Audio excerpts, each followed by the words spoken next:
कई जगह बौद्ध भिक्षुओं में भी एक प्रथा है, साधकों में एक प्रथा है। एक अवसर आता है, एक उत्सव होता है जहाँ पर कुछ स्थानों पर जैसे जापान, थाईलैंड, जहाँ बौद्ध स्थान है वहाँ उत्सव मनाते हैं। उसमें बौद्ध भिक्षु अंगारे पर चलते हैं और अंगारों पर ऐसे चलते हैं जैसे फूलों पर चल रहे हैं, उनको अंगारे जलाते नहीं हैं, ऐसा उत्सव मनाते हैं। ऐसा कैसे होता है? ये मन के कारण होता है। इनका मन इतना मजबूत होता है, मन इतना दृढ़ होता है कि उसकी ऊर्जा एक कवच बना देती है।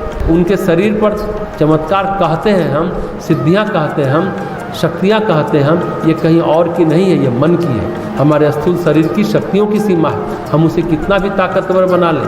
तो अगर हम किसी को मारे एक गुस्सा तो उसमें ताकत होती है, लेकिन अगर मन को ताकतवर बना दें, सूक्ष्म शरीर को ताकतवर बना लें, तो एक घुसे में हम पहाड़ भी तोड़ सकते हैं। जो आतंकी होते हैं, जो बड़ी बड़ी घटनाएं होती हैं, वो प्राय सूक्ष्म शरीरधारी आत्माएं करती हैं, उनमें बड़ी ताकत होती है। कहीं उठी तूफान ला दिया, कहीं उन्होंने बरसात ला दिया। प्रकृति की शक्तियों के साथ वो खेलती रहती है।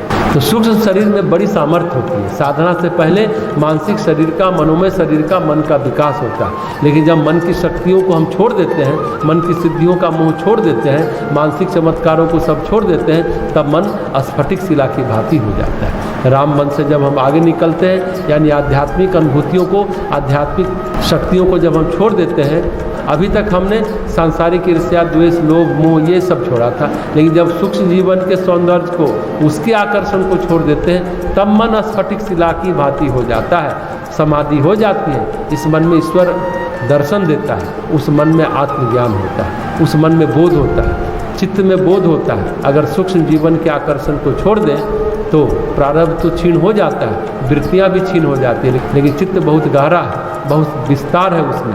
चित्त शुद्धि एक महानतम घटना है। एक प्रसंग आता है, स्फटिक शिला पर भगवान राम और सीता बैठे हैं। गोस्वामी तुलसीदास जी कहते हैं कि बड़ी सौंदर्यपूर्ण प्रकृति है। श्री राम पुरुष है और माता सीता प्रकृति है। बड़ा सौंदर्य निखरता है स्फटिक शिला पर। लेकिन कभी कभी पतंजलि कहते हैं कि व्युत्थान संस्कार जग गया, कभी कुछ शेष रह जाता है। वृत्तियाँ तो क्षीण हुई, मन सुंदर भी हुआ स्फटिक शिला में, लेकिन अभी पूर्णता प्राप्त नहीं हुई, कैवल्य का क्षेत्र भी नहीं मिला, पूर्ण ज्ञान का क्षेत्र नहीं मिला, पूर्ण भक्ति का क्षेत्र नहीं हुआ, अभी कुछ बाकी है, अभी कुछ दबे कुचले संस्कार शेष है। तो कहते हैं कि इंद्र का पुत्र जयंत कौवे का वेश लेकर आया और सीता के चरणों में चोंच मार दी। ये क्या है? इंद्र का पुत्र जयंत कौन है?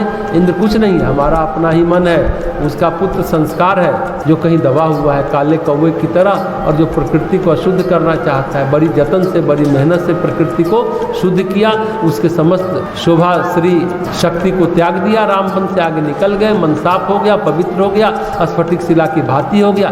फिर भी कभी कभार ऐसा कुछ होता है कि एक संस्कार जग जाता है। पतंजलि कहते हैं ये व्युत्थान संस्कार है। व्युत्थान क्या है? व्युत्थान शब्द है कि जो हमको उठा दे। जैसे मान लो कि हम बैठे कुछ कर रहे हैं, अभी दरवाज़ा किसी ने नॉक किया, एक बार इनवाइट किया, फिर दरवाज़ा नॉक किया, फिर लगा कि चलो उठकर देख ही लेते हैं। देखते हैं ये तो बाहरी उपद्रव है, भीतरी उपद्रव क्या है?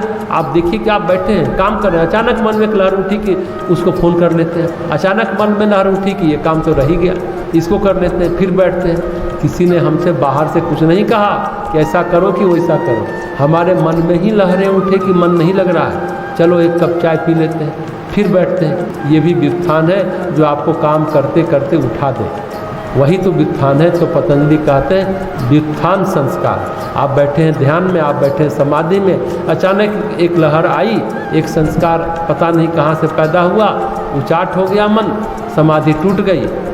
तो जो ये स्फटिक शिला पर प्रभु दर्शन हो रहे हैं, प्रकृति की शोभा बड़ी अनिवर्चनीय लग रही है, बड़ी सौंदर्यवान, बड़ी सुंदर शुद्ध प्रकृति लग रही है। उस शुद्ध अवस्था में भी कभी कोई जयंत आ जाता है, माता प्रकृति के चरणों में चोंच मार देता है, उनके सौंदर्य को बिगाड़ देता है। वहाँ पर ईश्वर का अनुग्रह होता है। जयंत का क्या हुआ? भगवान ने देखा कि कौवा सीता के चरणों में चोंच मार गया, उन्होंने एक तिनका उठा और उस पर अभिमंत्रित करके छोड़ दिया।